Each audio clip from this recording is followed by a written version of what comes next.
Welcome back to Fright Night Friday. Since it is the best time of the year, I wanted to get a few horror films into this rotation because it's my favorite genre.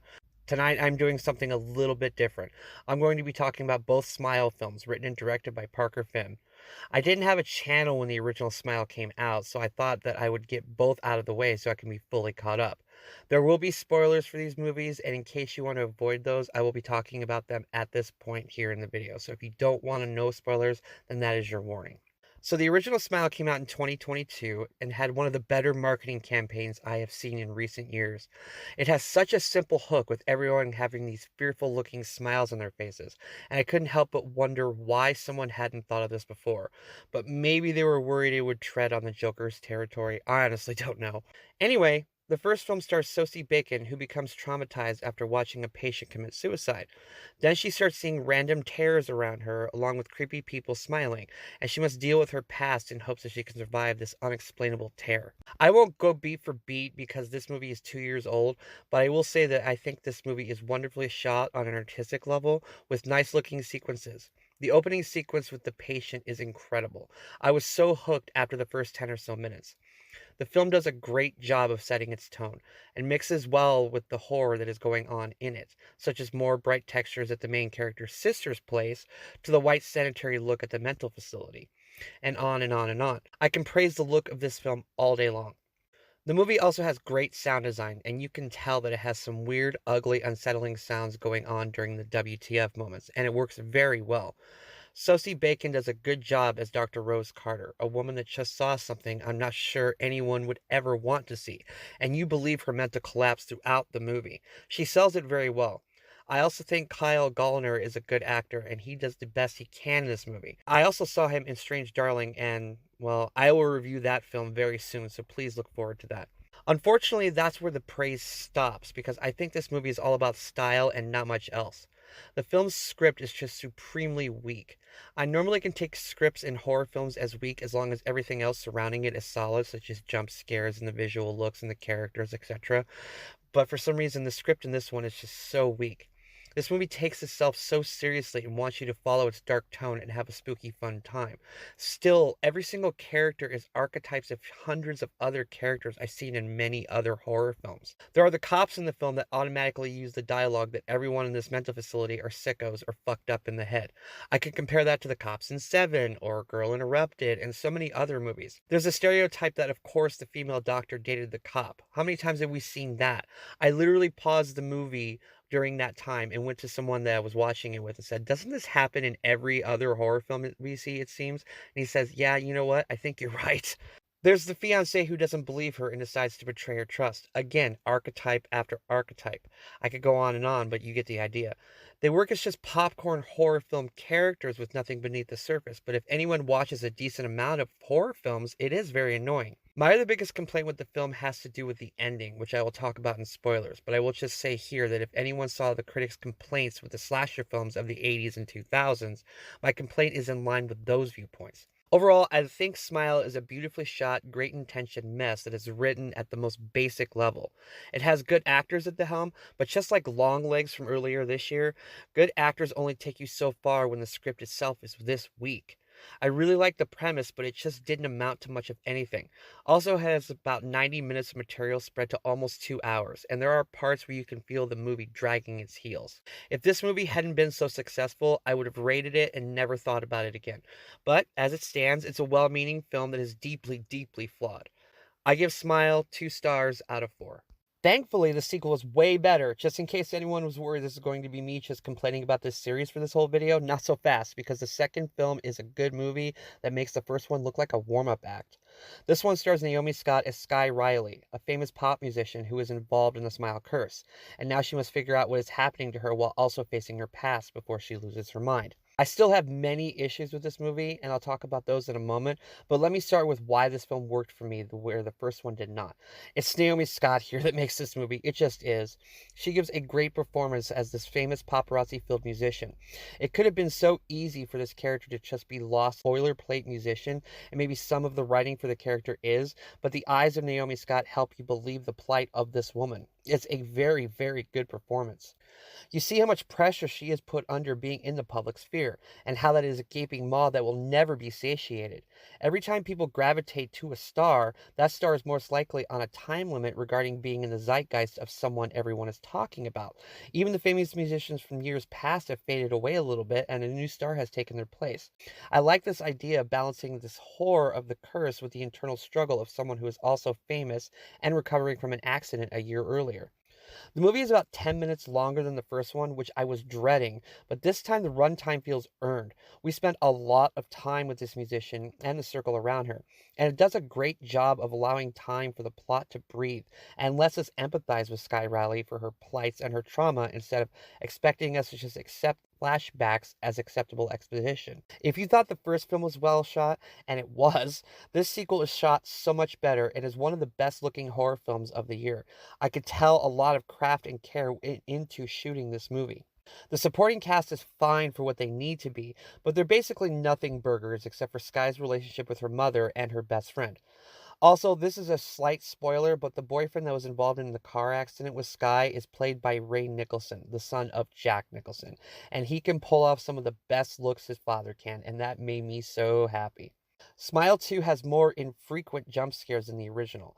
The original felt to me like they were living by a credo where you must have a jump scare every 6 to 10 minutes. This one still has many jump scares, but they're done better and less frequently, I think.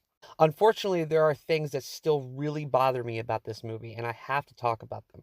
To begin with, this movie avoided many of the cliches from the first film that I complained about, but then introduces some new cliches, such as people looking up information about this unexplained stuff on search engines.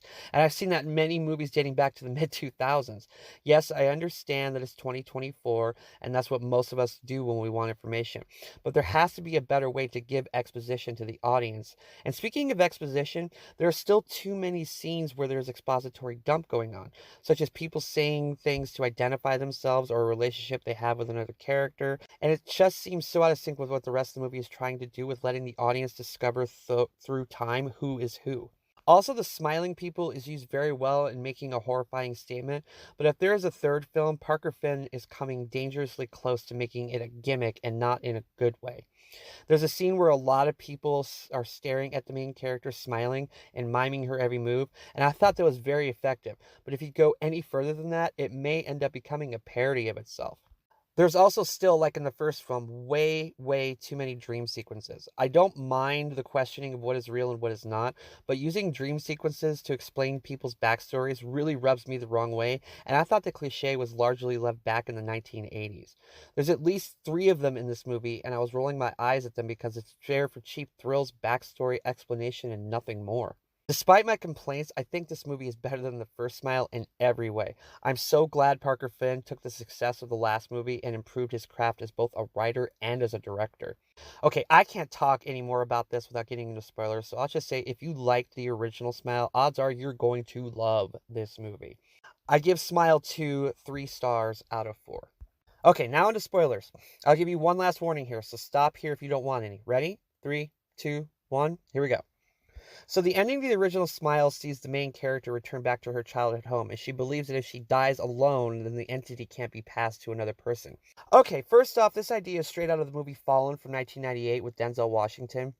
And I'm sure I can name other movies, but that's the first one I can think of. Secondly, we all know there is no way that Joel, the cop character, is going to let her do that to herself, so the ending is foreshadowed right there. Then you get to the monster, which has taken the likeness of her late mother, and it looks like the monster from It Follows. I know I'm not the only person to make that comparison, but it is spot on.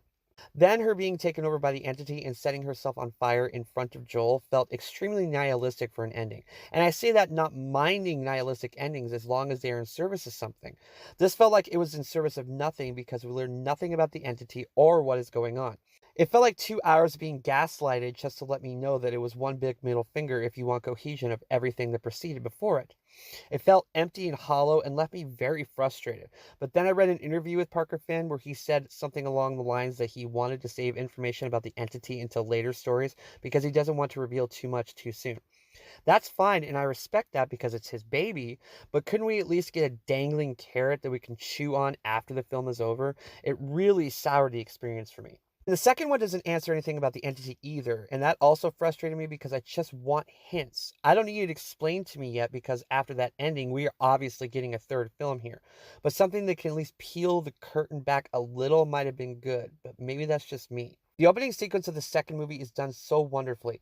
It felt like one long take, though I'm not sure if it is, but it sure felt like one. The way they just killed Joel, though, felt very nihilistic without any meaning, just like in the first one, but the sequence is so well done that I have to respect it. The idea of a recovering addict having to deal with this entity is very exciting to me because it seems like more of an organic way for her to go through all the scary stuff she does go through, and having the people around her think that she is just using again is a very smart idea, way better executed than a psychiatrist with a dark past involving her mother, like the first film. The best scene in the movie to me is where her teleprompter stops working while she's giving a speech at a charity event, and you just see her completely break down and be as honest and pure as she's probably been since she became a celebrity. Then you top it off with her accidentally knocking a woman through a table, and you have gold. That's one thing the second film has that makes it better: comedy. This movie is way funnier than the first one. There's a guy named Morris who contacts her and says that he knows what she is going through and thinks he has a way to stop it. He just seemingly teleports into the story. There is a slight explanation, but very little, so we just have to accept that this guy wants to help her solve the curse or whatever it is. I mentioned the scene where there were a lot of people with the smile that were following her through a hallway. Those are her backup dancers, and I really liked the choreography of that scene and how they all basically stop and just stare at her and only move when she moves, and some of them are on top of each other. It's really well done. I think that's the furthest the smile idea can go in terms of creep factor, but we'll see what Parker Finn does. The next scene is in a hospital with her mother. She apparently hit her head at her apartment, and her mom thinks she's back on drugs. But then, after an argument, you realize that the entity has possessed her/her mother and forces her to stab her mother, even in the eye. Ooh, and that was gnarly to see. And she breaks out of the hospital with her best friend. But then, as she's heading to Morris to try and end the curse, she realizes that her best friend never reached out to her and that the person she thought was her best friend had been the entity this entire time, even all the way back to when they spent the night together at Sky's apartment like an hour earlier. This left me with some questions. If her best friend was never real in this movie, then was the dream sequence Sky had earlier in the film with her friend lying right next to her real, or was it a dream? Because her friend opens her eyes in the bed and gives her that smile. Was that really happening since it was always the entity? I'm a little confused at this point, but I'm still going with it. Then Sky meets Morris, and his big plan is to stop her heart while she's in a freezer of an old pizza joint. Make sure that she is totally brain dead and reviving her. Okay, this sounds half baked at best, but I get they're desperate. But then he leaves the cooler and we never see him again. She ends up having a fight with a demonized version of herself, and when the real Sky injects herself with the shot to stop her heart, the entity reveals that she was never in control, and then we're on a concert stage. Okay, so the part where all the people following her through the apartment was her being possessed. I get that. But at what point did Morris stop being real? He was trying to convince her through the whole second half of the film to go through with this killing her, resurrecting her plan. So did he just never exist? I don't really know. Maybe they'll answer that in the third film. I will say, though, that the final scene on the concert stage in front of all of these people felt just as nihilistic as the first film. It did ask a question, though, that I've asked myself for both these films now. Once it is explained how the curse is passed on, I asked myself during both films, what if someone just jumped out of a window and died in front of hundreds of people? Well, they do exactly that in the final scene. In terms of a cliffhanger, it worked for me. Now it seems that something like 10,000 people now have the curse, and that intrigues me. I hope that Parker Finn didn't just stack the deck so high that it is now insurmountable for him to write out of, but I am definitely curious. So yeah, I did enjoy the second movie, and I hope that Parker Finn continues to improve on himself, especially as a writer, because I think he's almost there. At the rate this is going, I can see this being this decade's Final Destination series or Saw series, so I hope that he didn't write himself into a corner, but I'll be there for Smile 3. Thanks so much for watching this edition of Fright Night Friday. What did you think of the Smile films? Please let me know in the comments. Please like and subscribe. Look forward to more reviews soon, and until next time, I am Ghost.